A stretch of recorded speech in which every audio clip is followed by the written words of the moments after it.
कांग्रेस सब आपके पीछे कहता है कि सरकार जो है ईडी, सीबीआई, इंटेलिजेंस एजेंसीज का इस्तेमाल कर रही है। आपने कहा है कि ईडी इंडिपेंडेंट है।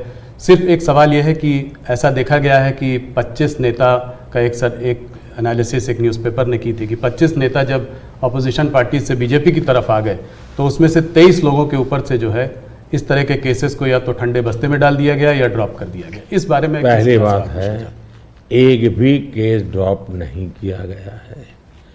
जो अदालत कहेगी वही होगा, हम कोई निर्णय नहीं लेंगे, स्वतंत्र है।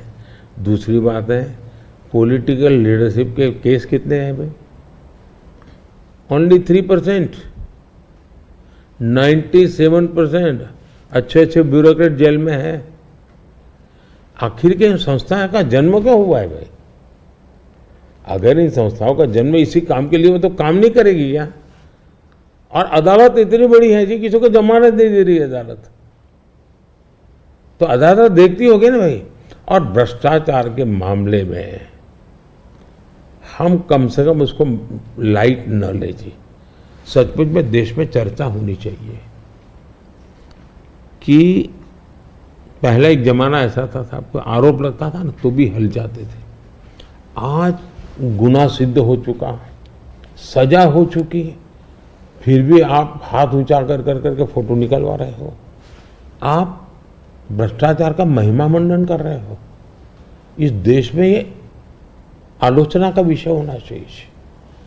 भ्रष्टाचार को न्यू नॉर्मल के रूप में ट्रीट नहीं करना चाहिए, वरना इस देश का बहुत नुकसान होगा जी। ये सवाल बीजेपी और अदर्स का वाला नहीं है। देश के लिए ठीक नहीं है कि आप इसको न्यू नॉर्मल बना दे। और मैं देख रहा हूं धीरे धीरे धीरे ऐसा वातावरण बनाया जा रहा है, हाँ ठीक है यार वो तो चलता रहता है। यही तो देश, गरीब आदमी मर रहा है जी।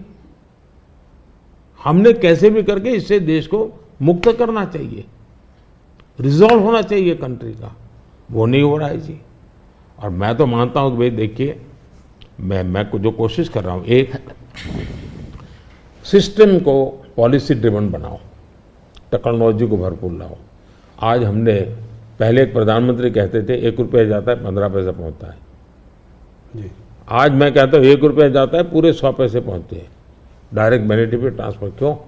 सिस्टम को सुधारो भाई।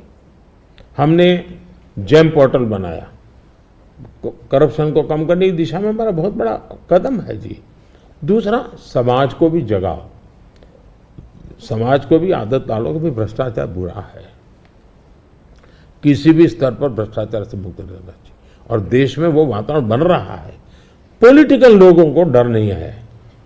और मैं मानता हूं उसमें कुछ मात्रा में ये जो सिर्फ हमारा विरोध है इसलिए उनका समर्थन कर देना, ये शोभा नहीं देता है भाई। आपने पिछले कार्यकाल में काफ़ी बड़े काम किए, आर्टिकल 370 को रद्द किया, सीएए को लेके आए, मगर ऑपोजिशन लीडर्स इस कैंपेन में सब कह रहे हैं कि अगर वो सरकार बनाएंगे तो इन सब को जो है सीएए को रिपील कर देंगे। ममता बनर्जी खास करके कह रही हैं सीएए को इम्प्लीमेंट नहीं होने देंगी। इसको आप कैसे देखते हैं?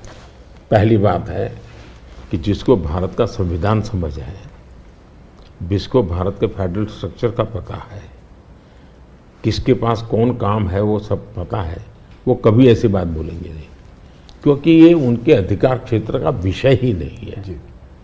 अगर मोदी भी राज्य का मुख्यमंत्री होता है तो नहीं कर सकता है जी।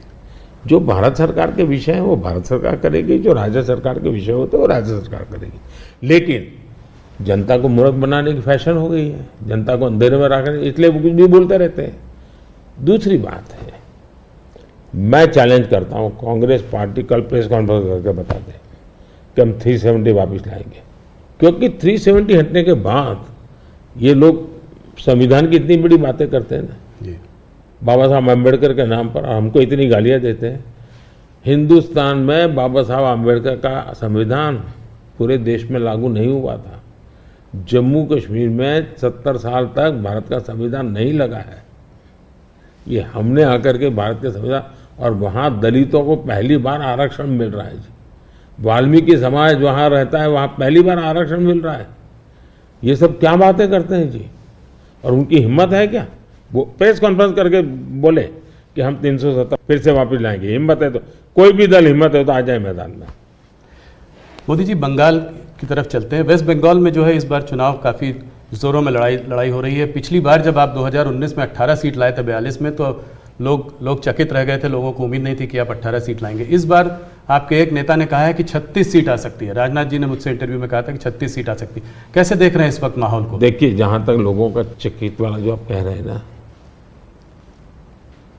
उनका प्रॉब्लम यह है कि मुझे 10 साल हो गए, अभी भी वो मानने को तैयार नहीं कि देश की जनता ने मोदी नाम के किसी व्यक्ति को प्रधानमंत्री बनाया। तो ऐसी एक जमात है जो देश के मैंडेट को स्वीकार करने को तैयार नहीं है जी। अब हकीकत है भाई कि देश की जनता हमको समर्थन दे रही है। आपने हिसाब लगाया था नहीं होगा नहीं होगा, वो तो आपकी गलती थी जी। हमारे तो लोगों के साथ संपर्क है। और मैं मालदा में था, मैंने जी, मैं हैरान था कितना बड़ा जबरदस्त वहां माहौल था जी। अब जनता जनार्दन का विश्वास बन रहा है कि देश में एक स्थिर मजबूत सरकार है। बंगाल में भी उसका परिणाम अच्छे मिले। और टीएमसी के शासन में महिलाओं पर जो अत्याचार हो रहे, संदेश खाली की जो घटना है, पूरे देश को हिला दिया है जी। और उसका गुस्सा निकलना ही निकलना है मतदान में। आखिर जनता के पास तो मताधिकार है, उससे से अपना गुस्सा निकालेंगे जी। तो गुस्सा निकलना है, बहुत स्वाभाविक है। आपने देखा होगा नोटों के ढेर, क्या कभी आपके टीवी वालों ने इतने सारे नोटों के ढेर कभी पकड़े गए देखा था जी? पिछले कुछ सालों में आप लगातार 50 करोड़ के ढेर, 300 करोड़ के ढेर, 250 करोड़ के ढेर, 200 करोड़ के ढेर, देश चौंक गया है जी। आप कितना इसको दबाने की कोशिश करो, लेकिन देश के दिल दिमाग में स्थिर हो चुका है कि ये लूटने वाले लोग हैं। तो इस बार जीत और बड़ी होगी? बिल्कुल, क्लीन स्वीप कर रहे हैं। उड़ीसा को कैसे देखते हैं? उड़ीसा में आपने जो है बीजेडी का साथ छोड़ा। भारतीय जनता पार्टी वहां अलग रही है। बीजेडी ने मुद्दों के आधार पर समर्थन, केंद्र में हमारा समर्थन किया था मुद्दों के आधार पर जी। और ऐसे बहुत से दल हैं जो मुद्दों के आधार पर हमें समर्थन देते रहे हैं। तो बीजेडी का हमारा नाता हो रहा, राज्य के अंदर हम बिल्कुल, उड़ीसा की पूरी अस्मिता खत्म हो रही भाई। उड़ीसा की अस्मिता संकट में है। उड़िया लैंग्वेज वो खतरे में आ रही है। और मैं नहीं मानता कि उड़िया के लोग अब ये लंबे अरसे तक इसको सहन कर सके। इतने संसाधन है जी। आज उड़ीसा देश का रिचेस्ट स्टेट बन सकता था जी, रिचेस्ट स्टेट, लेकिन क्या हालत बना के रखी है। तो अब उड़ीसा के सामान्य मानवी के अंदर एस्पिरेशंस है जी। और मुझे लगता है कि हमें सेवा का मौका मिलना चाहिए। हम उड़ीसा को कहां से कहां पहुंचा कर देंगे। उड़ीसा से बात बिहार की भी करते हैं। बिहार में आपने फिर नीतीश जी के संग वापस जो है आपका गठबंधन उनके साथ है, उस गठबंधन के साथ लड़ रहे हैं। कैसे देखते हैं? पिछली बार 39 सीटें थी आपकी 40 में, क्या इसको रिपीट कर पाएंगे?